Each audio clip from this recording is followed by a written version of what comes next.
Halo, selamat siang. Kami dari Universitas Nusa Cendana, FKIP Pendidikan Biologi. Saya Edwin Selewan sebagai guru. Saya Serin Salmon sebagai guru. Saya Fadil Promesa juga sebagai seorang guru. Pada kali ini, kami akan melaksanakan salah satu jenis penelitian, yaitu penelitian tindakan kelas dengan model pembelajaran number head together.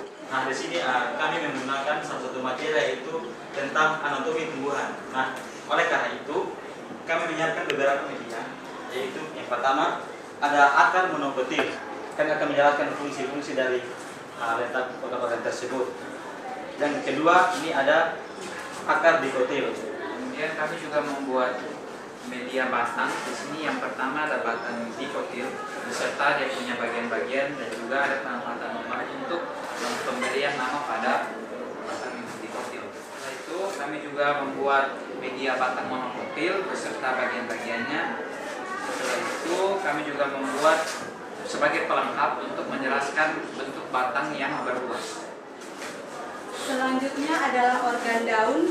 Di sini kami membuat media beberapa jenis tulang daun.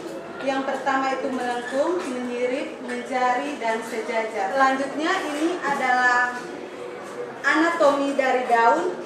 Di sini kita lihat bahwa ada beberapa bagian dari daun, dan di sini kami lengkapi dengan keterangan yang menunjukkan bagian-bagian dari daun tersebut. Nah, di sini juga ada media bunga. Di sini kami sudah membuat bunga beserta bagian-bagiannya. Di sini kami menggunakan warna yang cerah agar dapat menarik perhatian. Selanjutnya ini adalah anatomi dari buah. Di sini kami membuatnya dengan menggunakan warna yang menarik. Dan di sini kami lengkapi juga dengan keterangan dari bagian-bagian buah tersebut.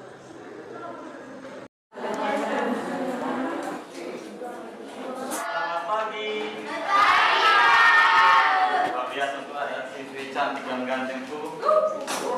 Apakah kehadiran semua pada hari ini? Pada hari ini, mari kita sama-sama salam doa. Nah, pada hari ini Bapak akan membawakan materi tentang anatomi tumbuhan. Nah, kasih anak-anak di sini tahu bagian-bagian tumbuhan itu apa saja. Tahu Pak. Tahu. Yang tahu silakan jawab. Coba. Saya Pak. Silakan Adik Sandra. Saya tahu Mas Pak. Daun bunga dan buah. Daun bunga dan buah. Saya, Pak. Biji. Nah, pada hari ini kita akan mempelajari apa-apa saja yang ada di dalam bunga, buah, akar, batang, daun, dan juga biji. Akar itu ada dua macam, ada akar apa, ada akar apa? Saya Pak. Akar tunggang Pak. Oke. Nah, epidermis toh. Jadi epidermis ini dia berfungsi aduk-aduk pada fungsi ini. Saya mau tahu. Saya Pak. Dia berfungsi melindungi apa? Itu Pak. Jaringan yang di bawah. Sebagai termasuknya air dan cairan mineral dan dalam tanah. Habis yang kedua ini dalam epidermis ini ada korteks, di mana korteks ini terletak di sebelah dalam epidermis. Epidermis ini sebagai dia mengatur masuknya air dari tanah untuk menuju ke embun. Nah, terus di dalam endodermis ini ada perisikel. Yang berikut ini jaringan pengangkut. Salah satunya adalah silen. Nah, terus yang berikut ada flum. Selanjutnya pada batang. Ini batang apa? Ikuti.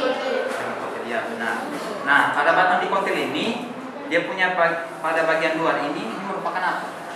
Epidermis. Epidermis. Epidermis karena dia letaknya bagian luar, jadi fungsinya apa? Ya, betul, melindungi. Tapi selain dia melindungi, dia juga mengatur tekanan osmosis di dalam sel atau di dalam jaringan-jaringan yang ada di dalam itu ada silen. Untuk dia punya bagian luar ini merupakan floem. Kemudian pada batang dikotil itu ada bagian yang disebut dengan kambium. Nah, kambium ini merupakan ciri khas dari batang dikotil. Nah, jadi hanya batang dikotil saja yang punya kambium, batang monokotil tidak ada. Kemudian ada bagian yang disebut dengan korteks. Nah, korteks ini dia tersusun atas jaringan-jaringan sklerenkim. Nah, jaringan sklerenkim itu berfungsi untuk menyokong.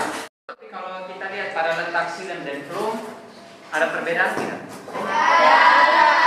Ada perbedaan tidak? Ada Pak. Perbedaannya di mana? Monokotil tidak tidak rapi, dikotil. Rapi. Ya, betul.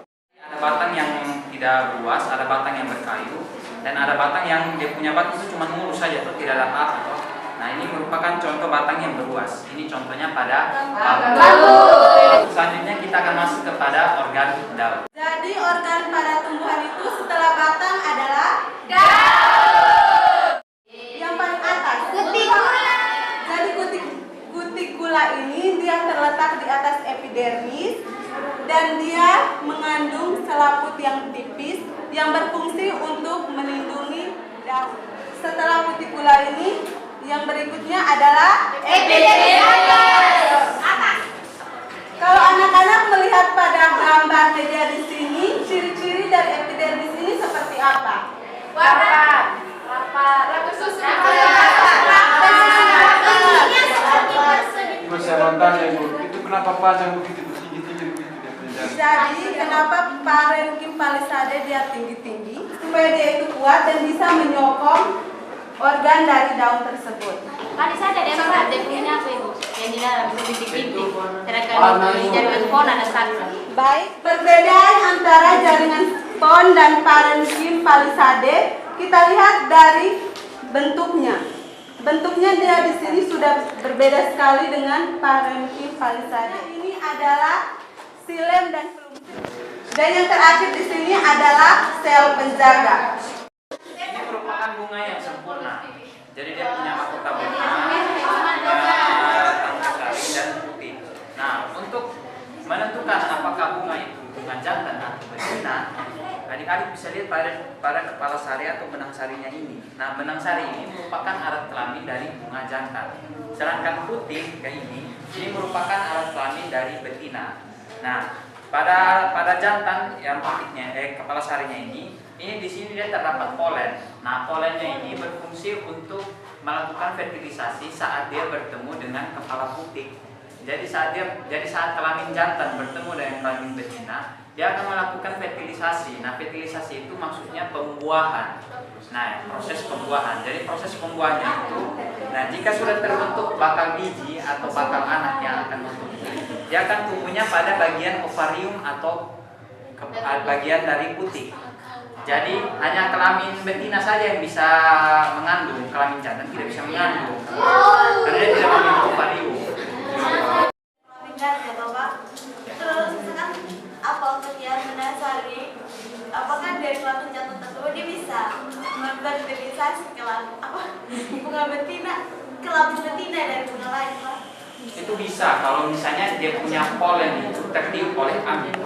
Jadi kalau misalnya dia tertiup oleh angin dan keluar dari bunga, dari misalnya ini dia kelamin ganda loh. Kalau misalnya polennya itu tertiup keluar di bawah oleh angin dari bunga ini ke bunga yang lain, maka akan terjadi fertilisasi di bunga tersebut. Tapi kalau anginnya tertiup dan dia jatuhnya tepat langsung dia punya kelamin betina, maka fertilisasi akan terjadi di dalam bunga itu sendiri. Itu ada perbedaan antara batang dan akar monokotil dengan dikotil. Nah, tadi Pak belum menjelaskan perbedaan pada bunga monokotil dan dikotil. Mungkin Pak bisa jelaskan ke kami. Terima kasih. Perbedaan antara bunga monokotil dan dikotil itu pada jumlah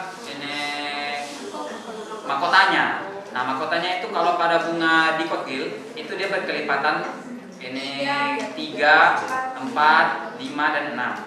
Kalau pada monokotil itu dia berkelipatan 2 saja. Ini buah apa ya? Ibu meminta kepada anak-anak yang tahu bisa menjawab bagian-bagian yang ibu tunjukkan. Dapat gula kok. Yang ini? Sewu. Iya. Kulit buah. Oh iya, benar sekali. Tepuk tangan. Selanjutnya bagian ini.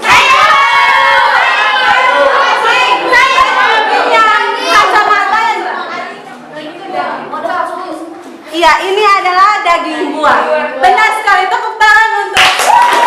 Jadi bagian yang terakhir ini adalah biji. Bagian sini yang ibu tunjukkan, ini adalah epikard. Ada yang bisa menjelaskan epikard kita? Epikard itu bagian terluar dari. Iya.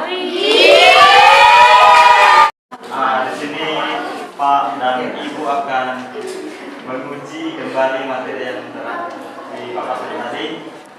Jadi, langkah yang pertama itu siswa dibagi ke dalam kelompok-kelompok. Setiap siswa dalam kelompok tersebut akan mendapatkan nomor masing-masing.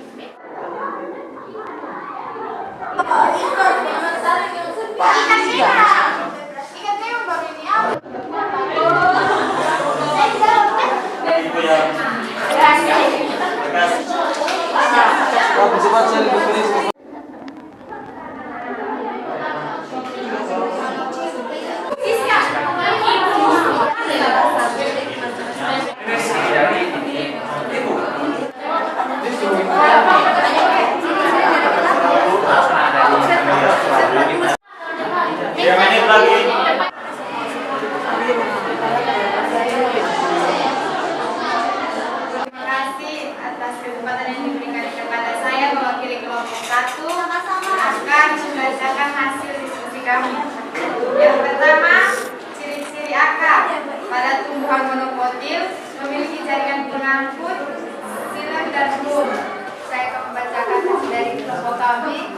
Untuk nomor 1 itu akar monokotil itu memiliki jaringan pengangkut yang terletak secara berselang-seling karena tidak memiliki kambium vaskular. Contohnya itu pada jagung. Akar monokotil terdapat kambium vaskular. Sedang ada turun akar, contohnya itu mangga. Pada pohon mangga, perbedaan tumbuhan dikotil dan monokotil itu pada monokotil tidak berkambium, sedangkan pada dikotil berkambium. Ciri monokotil, bentuk akar serabut, batang beruas, tidak ada kambium, tulang daun sejajar, kelipatan bunga 3, berkeping 1, contoh jagung.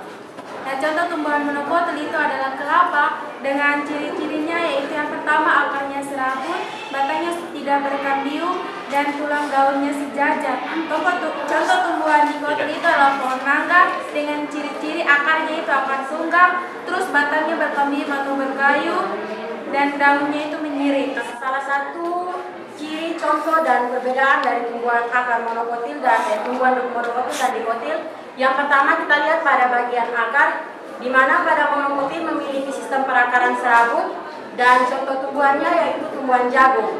Pada monokotil, xilem dan hurufnya tersebar, sedangkan pada dikotil, xilem dan hurufnya bersaling berdampingan. Yang pertama itu perbedaan ciri dari akar monokotil dan dikotil. Ciri akar dikotil itu mempunyai kambium, sedangkan monokotil tidak mempunyai kambium. Sedangkan struktur dalam daun itu ada kutikula, epidermis, palisade, dan stomata, serta sel penjaga. Baik, sudah kita mengakhiri pembelajaran kita pada hari ini. Mari kita ingatkan doa, izinkan saya berdoa ini dan ajaran saya Kristen Protestan. Berdoa. Selamat siang, Pak dan Ibu akan kembali ke oleh karena itu untuk pelajaran selanjutnya berharap siswa-siswi mengikuti pelajaran selanjutnya dengan baik ya. Oke, terima kasih. Dalam mengajar, nah sekarang kita mau lihat bagaimana hasil pengamatan Bapak Ibu terkait aktivitas siswanya dulu. Apa kira-kira hal-hal yang ditemukan atau yang harus diperbaiki oleh si penulis, si pengajar? Untuk kelompok 1 hanya 1 atau 2 orang siswa saja yang aktif, sementara yang lain hanya masih seperti mengikuti arus saja dari belakang tetapi tidak aktif penuh dengan teman-temannya untuk kelompok 1. Kemudian dengan untuk memberikan pertanyaan ataupun aktif sekali itu pun hanya 1 siswa. Kemudian untuk yang kelompok 2, mereka masih ragu-ragu untuk menjawab pertanyaan. Yang saya lihat mereka bisa menjawab karena mereka ada bisik-bisik kecil, tapi mereka belum bisa untuk menyampaikan jawabannya ke depan. Jadi mereka dikatakan kurang percaya diri untuk kelompok 2. Terus untuk kelompok 3, mereka hanya kalau untuk menjawab percaya diri ke depannya hanya 1 siswa, sementara yang lain itu teman atau mereka. Saran kira-kira yang perlu diberikan untuk gurunya untuk di pertemuan selanjutnya. Saran kami kepada guru untuk lebih mengontrol, kemudian ketika ada siswa yang memanggil atau menanyakan kepada siswa siswa dan mendengarkannya. Jangan hanya istilah membuang atau membiarkan pertanyaan siswa tersebut.